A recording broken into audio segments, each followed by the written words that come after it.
Hey guys, welcome back. This week, I've got a gun. I like guns. We review guns, they're good. So, this is the new Beretta Ultraleggero, now with kickoff. They've done a couple of new versions of the Ultraleggero this year. There's a silver frame one, and this one that has the kickoff system. And it's very interesting. They've kind of brought their R&D that they've done with their semi-auto guns to an OU, a field OU, to give us that recoil reduction that you can get out of a very light gun, as well as a gun that's already got quite a lot of clever stuff going on in terms of weight reduction. As you'll remember from last time when I reviewed the original Ultraleggero, we've got the barrels have no mid-rib. We've just got a tiny little joining rib here and one just underneath the forend. So they effectively are floating. We've got a 6mm GIM rib, steel front bead, multi-choked, 3-inch chamber, superior steel proofed, 30-inch tubes on this one, also available as 28. I don't know if there's a 32 as well. The forend is a nice rounded sporter style with the latch system taken from the 694. The action, obviously it's a 690 series action, but skeletonized, so significant amount of weight has been reduced by taking out the cheeks and replacing them with these plastic panels. There's actually a section of the bottom of the action that's been removed and again replaced with a plastic panel. Say what you will about plastic, but at the end of the day, polymer firearms have been around for a long time, and as a material, I think it's well proven. So I've got no consternation about the longevity of it, for sure. And it's done with this rather nice, like kind of 3D floral pattern, which they haven't changed, and I think it looks really well. Aluminium trigger guard. It's auto safe. The controls are, as you would expect to find on a 690 series gun. There's nothing different, but it's got a relatively slim, non-adjustable trigger blade, and it is obviously an inertia trigger unit. Coming back, first of the big changes, we see it has a shim system. Just like you get in a semi-auto, you can shim the drop or the cast in the gun just by changing that shim, and it's supplied with shims.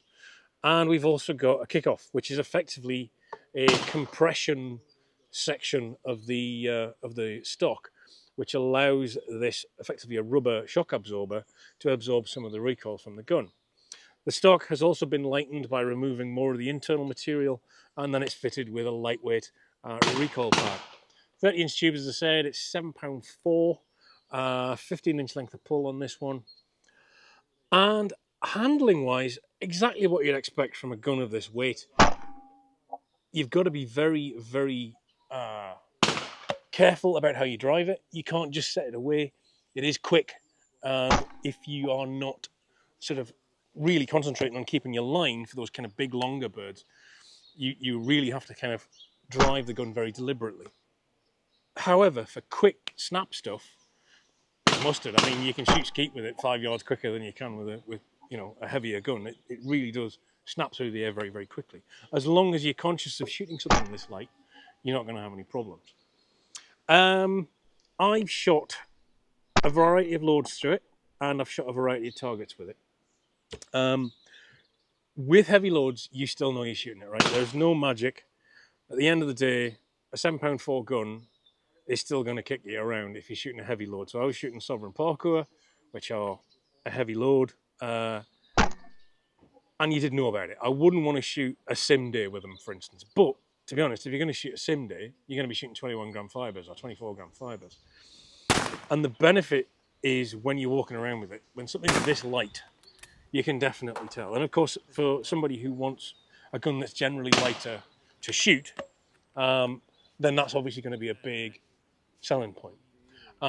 With appropriate loads, it's absolutely fine. Still got no concerns. It's a long time since I shot the original Ultraleggero, and I can't remember finding it punchy. So I don't know. I'd need to shoot an old one if we had a.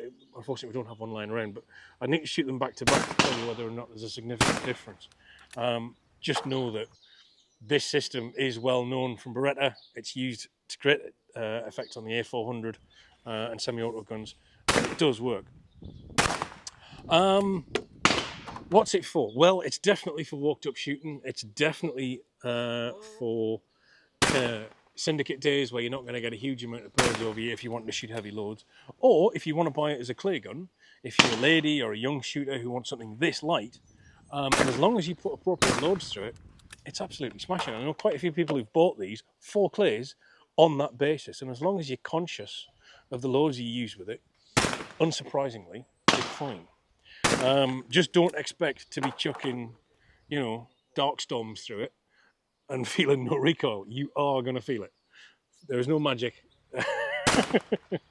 The timber is quite well figured for what it is, grade 2.5.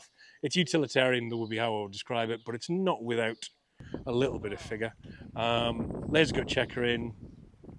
Pistol grip is pretty linear. There's no palm swell to speak of, as you would expect for a gun that's designed to be ambidextrous, so you can shift the cast around. Other than that, it's absolutely fine. Like I said, as long as you are conscious of the fact that it is very light and you're going to have to be very conscious of how you drive it, you're going to be fine. Controls and everything, fit and finish, as you'd expect. It's a Beretta. They are very well turned out. Barrels are quite nicely struck off, ribs nicely checkered, lockup's absolutely fine, ejection, yada yada yada. There's no problems here. The matting up here on the detonation works well. Nice comfy top lever. Auto-safe, which personally I hate, but you can't have everything. As a game gun, of course, integrated auto-safes are fantastic. So, guys, what do you think? Have you got one of the original ones? Do you like it? Would you like to try one of these? I think it's an interesting development. I'd like to see where Beretta go with this. I'm still really interested to see if they do anything else with this plastic action plates and kind of mixing it up a little bit and supplying ones that you can fit aftermarket. I still think that's something they haven't explored, which I'd love to see. Yeah, no other notes really. Guys, hope you've enjoyed it. Please, of course, if you want some merch, go see Koyo. If you want 15% off a set of Sen's earplugs, the link is here, or rather the discount code. And of course, do please consider joining the channel. Like, subscribe, the usual stuff. Every interaction with my videos helps the algorithm to drive engagement, and it helps the channel along. So if you comment, it does actually help, believe it or not. So guys, thank you very much, and I'll see you next time for more gun reviews. I've got a queue of stuff waiting for me to review, so I'm not gonna bury the lead. I'll reveal some future stuff on Instagram soon. But guys, thanks very much for tuning in, and I'll see you next time.